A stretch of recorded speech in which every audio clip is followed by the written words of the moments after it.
भाई हमें अपना जाल मूली खिलाओ। हाँ, कितने का होता है आपका जाल मूली? मोदी साहब की तो अपनी प्रॉपर्टीज भी नहीं है। मैंने इसके ऊपर प्रॉपर एक वीडियो की है। जिस बंदे को दुनियादारी की चीजों के साथ मोहब्बत ही नहीं है तो उसने करप्शन क्या करनी है। 100% भी टैरिफ लगा, फिर 500% टैरिफ की सेक्शन भी दी, लाइक डिफरेंट 125 से शुरू हुए 500%। पाप्स मंदिर इंडिया ने खोला था यूएई के अंदर, वो बंद हो गया था बिकॉज ऑफ द वॉर, तो वो दोबारा खुल गया। नहीं, अच्छे वाला कितने का होता है? 10-20। हाँ, जो भी है बना दो। हाँ झाल थोड़ी खाएगा। हाँ हाँ। तो दूसरी आ गई राठी साहब की बात। 10 ईयर जो है ना, 10 साल नरेंद्र मोदी साहब की गवर्नमेंट रही है और ये 10 साल अपने बिल में घुसे रहे हैं। जब 10 साल के बाद मोदी साहब के दोबारा इलेक्शन स्टार्ट हुए, खाएंगे, बिल्कुल खाएंगे। तो कितना, 10 रुपए देना है? दुकान में आए सर। हाँ, 10 रुपए देना है। नहीं भाई, ऐसा नहीं। हाँ। तो ये एक बिल से बाहर निकले। बिल से बाहर नहीं निकले, बिल से बाहर निकाला गया, क्योंकि बहुत बड़े नोट जो होते हैं ना, बहुत बड़ी ताकत जो होती है वो बिल से बाहर निकालता है। उसको क्या कहते हैं, ट्रम्प को पता चला है कि ये पेट्रोल उनसे ले रहे हैं रशिया से, तो उन्होंने टैरिफ लगा दिया। ये जो टेम्पल है ये टेम्परेली बंद किया था इन्होंने मार्च 2026 में, जब ये आई थिंक 2 मार्च को, if I am not wrong, जब जंग शंग वगैरह ये हालात खराब हुए थे। हाँ, आप प्याज खाते हैं, दिमाग नहीं खाते बस।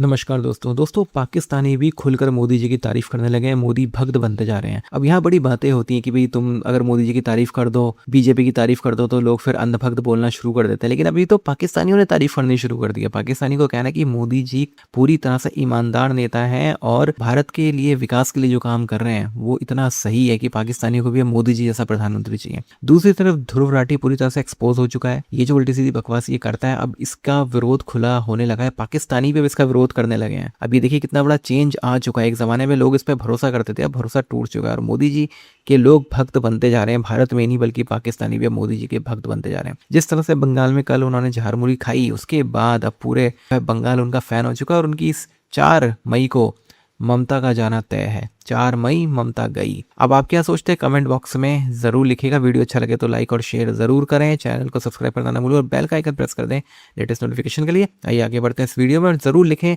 कि 4 मई को ममता जाएगी कि नहीं जाएगी। भाई हमें अपना जाल मूली खिलाओ। हाँ, अच्छे वाला कितने का होता है? 10-20। हाँ, जो भी है बना दो। हाँ, झाल थोड़ी खाएगा। खाएंगे, बिल्कुल खाएंगे।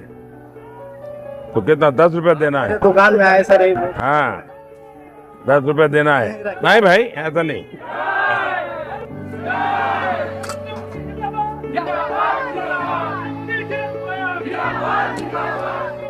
बढ़िया बनाओ।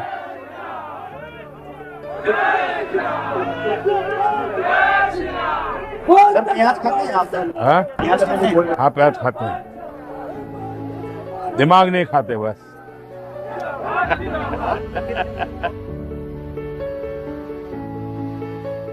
हम तो ये आपका पुरानी चीजें खाने आए हैं।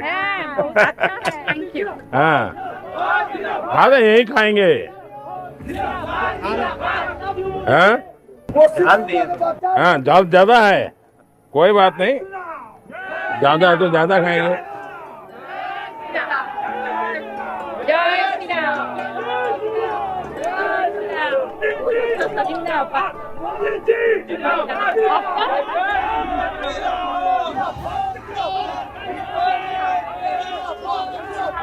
बढ़िया बना है।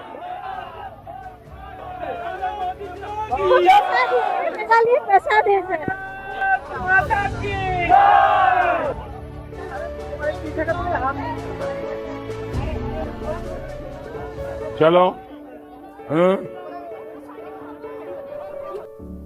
आप इनके अंगेज खड़े हो जाए। चलें जी, अब आप शुरू हो जाए। अब मैं राठी साहब की बात करता हूँ। आपको आइडिया है मैडम कि हिंदुस्तान या पूरी दुनिया में अगर सबसे बड़ा कोई प्राइम मिनिस्टर नरेंद्र मोदी का फैन था तो वो दुरेव रोटी साहब थे। अच्छा, सीरियसली ऐसा था? जी जी मैडम, इनकी आप वीडियो निकाल के नहीं, देखें। हमें तो बिल्कुल नहीं आइडिया था, हमें लगा कि शायद वैसे ही ये उठ के आ गए और अपना गुस्सा उतार रहे हैं किसी ना किसी Basically, बात ये का। पहले मोदी साहब के तलवे चाटते होते थे, मोदी साहब के कदमों में रहते थे, उनकी तारीफें करते होते थे।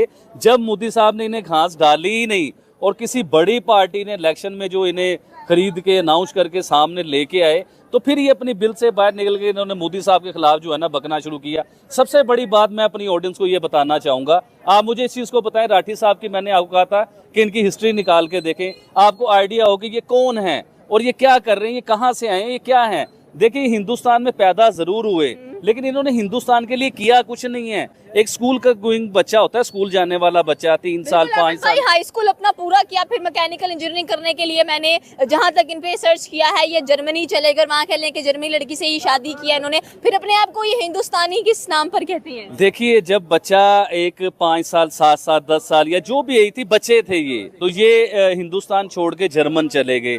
जर्मन जाके इन्होंने प्रॉपर अपनी स्टडी की, स्टडी करने के बाद जर्मन लड़की के साथ इन्होंने शादी की। अब मुझे ये बताइए कि जिसके पास ड्यूल नेशनैलिटी हो, डबल नेशनैलिटी हो, तो आपकी कंट्री का हो सकता है, वो आपकी जिसके पास जर्मन की नेशनैलिटी हो तो जर्मन की जिसके, और वो बंदा रह भी जर्मन में ही रहा है। जी जर्मन में ही रह रहा है, जर्मन की ही नेशनैलिटी है, बीवी भी जर्मन की, बच्चे भी जर्मन के।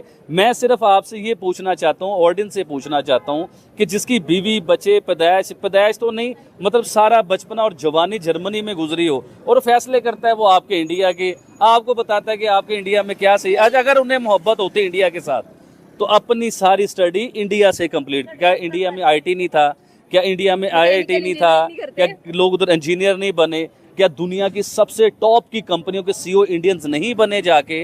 दुनिया में टॉप पर जो इस टाइम जो पढ़े लिखे लोग हैं वो इंडियंस हैं, जिन्होंने इंडिया से स्टडी की, जर्मनी से जाके स्टडी नहीं की। इन्होंने तो स्टडी भी आप अपने ट्रम्प ने सेक्शन तो लगाए, टैरिफ लगाए, उसके बाद आप देखें ट्रम्प को उल्टा ट्रम्प की लिए मुश्किल खड़ी हो गई, क्योंकि ट्रम्प जब लास्ट टाइम इलेक्शन जीता तो आप देखें कि मेजोरिटी वोट्स जो थे वो हिंदूज के थे, इंडियन हिंदूज जो अमेरिका में रहते थे उनके थे।